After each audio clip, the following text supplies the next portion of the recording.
What's going on, traders, and welcome to this week's episode of the Weekly Watchlist.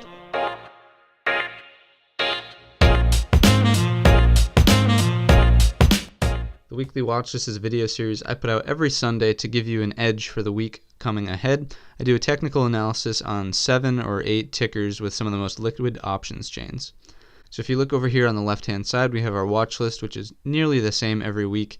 We watch SPY, the Qs, Apple, Netflix, Tesla, Alibaba, Facebook, and this week we're going to add NVDA to the watch list, NVDA. If you'd prefer to skip around and not necessarily follow me through the watch list in order, feel free to go down into the description of this video and find the timestamp associated with the ticker you're interested in. Just click on that and it'll skip you right ahead to that part of the video. If you'd like to see me add anything else to this watch list, leave it down below in the comments section. And as always, if you'd like me to keep doing these videos, give the video a thumbs up, possibly head on over to the channel and subscribe. And with that, let's get into it. As always, starting off with SPY to give us an overall look on how the market is doing as a whole. You can see in the past week, we've sort of just gone sideways, which to me is consolidation and means we're ramping up for either a move to the upside or the downside. Which side will we go to? You know, that is up to the market to decide. But there are some levels and things we can draw in here to provide a little bit more help for us in gauging and anticipating what might happen. So right off the bat, we have another resistance that should have been drawn in here. You can see this high acted as resistance here, and now some, throughout parts of the week, couldn't really close above it there. A support trend line that I'm seeing is coinciding almost with the 50 SMA, which is that blue line on the screen. If we scrunch the chart up a little bit and draw in a line for our lows here, we get a little something like that. Respecting it here, this was kind of an outlier, so this case doesn't really hold up to me. We pulled back into it perfectly here, found nice support off the 50, lower Bollinger Band, and some of these lows. Bounced up, and now it looks like we're pulling back into it again. For resistance trend line, we can draw one in that looks something like this. If you're familiar with chart patterns, then you would know that this is a symmetrical triangle, possibly ascending triangle. The overall trend on SPY is bullish, so it would be more likely to see a bullish breakout. But again, anything could happen. It's more of a symmetrical triangle, and things could always break to the downside. So if we do break to the downside, initial support coming into play at 289.34 just about. That's off of some of these lows here and back here. If we break even further than that, then we would like to see this area of the chart act as support. This is kind of the area from back in February when we had our high there. Before the little market correction, market sell-off, whatever you want to call it, this should act as solid support. But again, if we go through this, things could get ugly and we could continue in the downwards direction. We wouldn't really be making any progress if that happened, so that would be a really bearish signal. However, if we break to the upside, initial resistance coming into play off of this high here, 291.74. After that, it's clear straight up to our all-time high at 293.94. And if we can get past that, who knows what the next all-time high could be. So that is what to watch for on SPY this week. Having a look at the Qs now, you can see that over the past week, we've been rallying instead of going sideways like SPY. So what this is telling me is that there's a little bit of divergence in the market right now, and one or the other is going to need to catch up. So either the Qs are going to need to take a breath this week, or SPY is going to need to move in the upwards direction and sort of catch up with the Qs. Essentially, because SPY has a lot of similar stocks in it, it needs to mirror and reflect that behavior. Not a guarantee, but there is a bit of a divergence, which you should take notice of. And again, just a good thing to be aware of when you're analyzing trades and the market as a whole. So anyways, some things that we can look at. Our trend line here, our support trend line has seemed to hold up. We bounced beautifully off of that on Monday. We opened down here, closed well above it, and continued in the upwards direction. So we'll leave that trend line in there. And now we're running into this white line, which is a channel. This is back in April. So from back in April, we can see that, we've been moving up and down in this channel. We finally got below it. When was this? This was early September. And then now we're just sort of finding it to be a little bit of resistance on the way up. But that's okay. As long as we keep pushing up and making higher highs, things are looking good. Right now we do have a not new high, but a higher high than what we've had in the past. So let's draw this one in as resistance coming into play right there at 186.47, 186.50. It would be critical to clear that and then clear our all-time high here at 187.52 if we're looking to get back into that channel and turn this back into a support trend line instead of a resistance trend line. But we're below it now. It should act as resistance. It has here. So don't be surprised if it comes up, kisses it, and then moves back in the downward direction. If it does move in the downward direction, some immediate places for support, you would want to see some of these highs hold. So 184.89, somewhere in this area. If that one gives, we certainly want to see 183, the whole dollar mark, hold. This comes back from this high here. That was a previous all-time high before we set this one up here. If we can't hold that one, then it would look like we're moving in the opposite direction. But again, look, we sort of have a super support here with the trend line, and the 50 will be in the way by the time we start approaching that level. So this should act as solid support, similarly to SPY. We don't want to see it get below that. If we get below, then it looks like we're not making forward progress. After that, we have our set of lows here at 180.55, and then further back than that, our set of lows here at 178.33. Anything further down than that, we're looking at 175, the whole dollar mark, based on these lows, but that is a ways away. For now, I would just focus on what happens as we approach this trend line, or if we go in the downwards direction, what happens as we approach some support levels and this super support down here. Next up, we have Apple here. We can see that over the past week, we've moved in the upwards direction, similar to the Qs, making a similar move there. So let's go ahead and draw in a support trend line. It looks like we're building a little something like that right now. You saw we found solid support off of this price level, moved in the upwards direction, found another one there, and right now we're sort of hovering up here. It looks like we have a gap up in the chart, pretty big gap, considering we went from down here at, what was this, 220.32 just about, and gapped up to 223.72. So decent little gap on the chart there. Not saying it has to fill, not all gaps fill, but there is a little gap here. Just keep that in mind as we go throughout the week. Right now it looks like we're going sideways. We don't really know if we want to make another attempt at these all-time highs here, or if we're just consolidating and gearing up for that. So some things I would look for this week is this white support line to hold true. If we can pull back into it and sort of consolidate more around this area of support at 224.95, 225 basically. If we can consolidate sideways a little bit more, it would look like we're taking a decent breath and gearing up to push through these highs here. If that doesn't happen, and of course things give way, we have our levels mapped out pretty clearly. We would like to see this hold at 222.35. After that, this one down here, it held here and has acted as resistance in the past, so we'll call it valid still at 219.63. And after that, these lows definitely want to hold up at 217. If we push below that, then it looks like we're going to make a lower low, and things wouldn't be looking good for continuation in the upwards direction. So that's Apple. We have a small support trend line, and we're looking for a consolidation to a breakout to new highs. The trend is bullish, so I wouldn't be surprised to see it continue in the upwards direction. Now looking at Netflix, you can see Netflix made a great move this week, finding support off of our trend line that we drew in, as well as that 50 SMA, the blue line.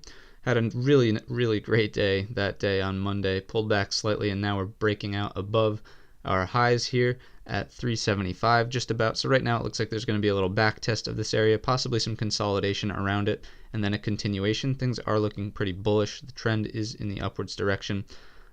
So I would look for a consolidation and continuation off of that 375 level.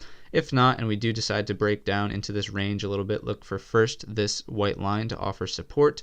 If that gives, which I hope it wouldn't, because the 50 and the 200 even are starting to coincide with that line. So I really, really would like to see that one hold up. But if it does give, then looking for some of these lows to offer support. So first coming into play is 361.58 based on some of these lows. After that, we have our 355.86 level based on this low and some of these highs here. And then finally, I would like to see these lows down here hold up. If these don't hold up, then it does look like we're headed back in the downwards direction. Like some of the other things we've been talking about, it would be showing that we can't make progress out of this range, and yeah, we're going to be range bound for a little bit longer if that does happen and we break down that far. But again, things are looking pretty bullish right now. I would expect a consolidation around the 375 and then a continuation in the upwards direction.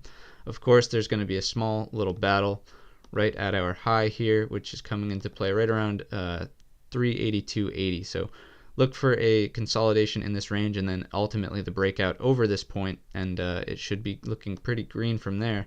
There's not a whole bunch of resistance after that.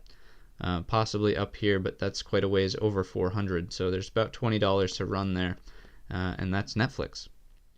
Alrighty, so here's Tesla. Tesla has just been absolutely crazy with the whole tweeting thing, and now the SEC is filing fraud or something like that, suing Elon Musk. He's possibly stepping down as CEO. Just a bunch of things putting Tesla in the headlines come, what was that, Thursday evening into Friday morning. So things getting really hectic, massive gap down.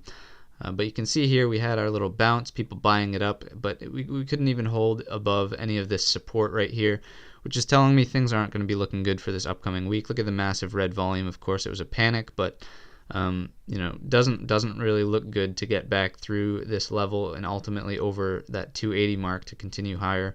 Right now, I would probably expect it to probably come back down after, maybe there might be more buyers stepping in to buy at these pretty decent lows if they're looking to be long-term investors, but I wouldn't be looking to trade this thing immediately off of any trend. I would look for intraday setups, possible places where supports or intraday resistances are going to crack, and there might be a small move, but no clear trend being established right now, kind of just going sideways, really volatile. Overall, I would stay away and just play those intraday moves. So that's Tesla. All right, getting away from Elon Musk's craziness and moving on to Alibaba here. We can see that Alibaba has been respecting sort of some of these levels. Of course, the chart still does look a little choppy with these, gaps that aren't filled in there. But we are holding our support here at 163.21, 20 SMA as well. So some things to keep in mind as we go into the week ahead. There's tons of resistance looming overhead, right? We have all of these price levels based on some of these highs, and the 50 SMA is right there. This 170 level, which is the historical support on the year or so, is coming into play there. So I wouldn't look for a huge breakout to the upside anytime soon. It sort of looks to me like it would want to go sideways and sort of consolidate through these levels if there would be any sort of breakout. But again, we have immediate resistances right above that, even if we do get through that 170 level. So a slow move to the upside if we do see that happen. However, if we do see some movement to the downside, I would like to see this white line hold. If the white line holds, we will be putting in higher lows rather from back here. I would not like to see it get past this level here at 160, just about. We'll call it 160, this level here. If we get past that, it looks like we could be in putting in a lower low here based on some of this stuff, and that would not be good because we are not putting in a higher high here. This was a higher high, but it doesn't look like we've put in a higher high yet. So we would like to see that if we want to look bullish. But again, looking like it kind of wants to go sideways, possibly in the upwards direction, but no one can say for sure, of course. And that's BABA. Having a look at Facebook now. I had hope for Facebook. Obviously, on Monday, we made a great move over, supporting ourselves off of this support area that we talked about in this consolidation zone. Made a great move off of it. Continued, did the same thing Tuesday morning. Great push off of it. Wednesday broke through our double top resistance, which was great to see, but now it looks like we're sort of having a fake out. We back tested it once, continued, and now it looks like we just completely blew right through it on the Friday morning session there. So we are holding this white support trend line, however, so if we see that hold, that does mean we're putting in higher lows. That is a good sign. We next want to see a break above this golden line again. If we can get above that, things would be looking good, and of course our next resistance would be based on this high here at 170, 175. After that, we have a resistance based on some of these lows and support here at 174.85, and then after that, of course, 179.73 based on this high way back here. However, if we break to the downside, of course, we would want to see, first Monday, we want to see what happens with the white support trend line. After that, we want to see what happens in the support area. If we can't hold that, things could get ugly. There is a bit of support coming in this general area based on this consolidation and some of these lows. But however, after that, we have to go pretty far back in the chart history, back to, what is this? This is April. April, we have a set of lows, another set of lows, and another set. So kind of far back time-wise, but again, very possible price movement in that direction and towards those levels coming in soon. So look for this area to generally hold as support if we can get back above the golden line, bullish. If we can't, bearish. So last but not least, we have NVDA. NVDA is the new addition to the watch list. Its symbol is NVDA. Trades in the upper $200 range. As you can see here, a couple weeks back we made a beautiful run from our lower channel support trend line, which is this white one down here, almost coast to coast, going all the way up to our upper resistance trend line. Didn't quite make it, but again, pretty much from coast to coast here. So right away I've drawn in some easy supports and resistances. Our all-time high here at 285.22. Looks like we're running into a little resistance here based on this candle. We had some sellers step up, selling at right around 282, just about the whole dollar there. Some supports below us, this set of lows, or this low here, and then bouncing in this area in general, and then some resistance here comes into play right around at 269.50, it looks like. After that, some levels of support based on this low. We have 261.85, and this low, our secondary support, at 258.70. I've gone ahead and drawn in this support trend line connecting from low to low. It would be nice if we do see a bit of a pullback off of this gap up here. A pullback, of course, we could even draw in this level, so I'll draw this one in too. It looks like there was a bit of resistance and it was hard to push through this level. Again, no real solid closes over that, and that level is 276.62. That's just an average there. You could draw it differently if you'd prefer, but if we pull back and break through that, again, wanting to see this act as support and then the trend line, but if we do see this act as support first, breaking through this as resistance and then going back to test those all-time highs. So that's simply NVIDIA. I don't really know how it acts. I haven't watched it closely, but it is certainly something that is on the watch list now. It has a great options table, and I look forward to it. Alright, so that's going to wrap things up for this week's episode of the Weekly Watchlist. If you made it this far, I would like to thank you. Obviously, you have an interest in trading and the stock market in general, so I'd encourage you to head on over to my channel, hit the subscribe button. That's a great way you can let me know I'm providing value to you as a trader, and I'm sure you'd like some of the other content. I have trade recaps, the Weekly Watchlist, of course, and some major stock market news that I cover. If you give the video a thumbs up, that would also help me out a ton. If you think I missed anything in my analysis, or you'd like to see any other tickers added to the watch list over here on the left, feel free to let me know down in the comments section, or you can email me. My email is in the description. So reach out, ask me any questions you might have, or recommendations for the watch list. And with that, we're going to wrap things up. I hope you have a green week going into October, and I'll see you in the next one.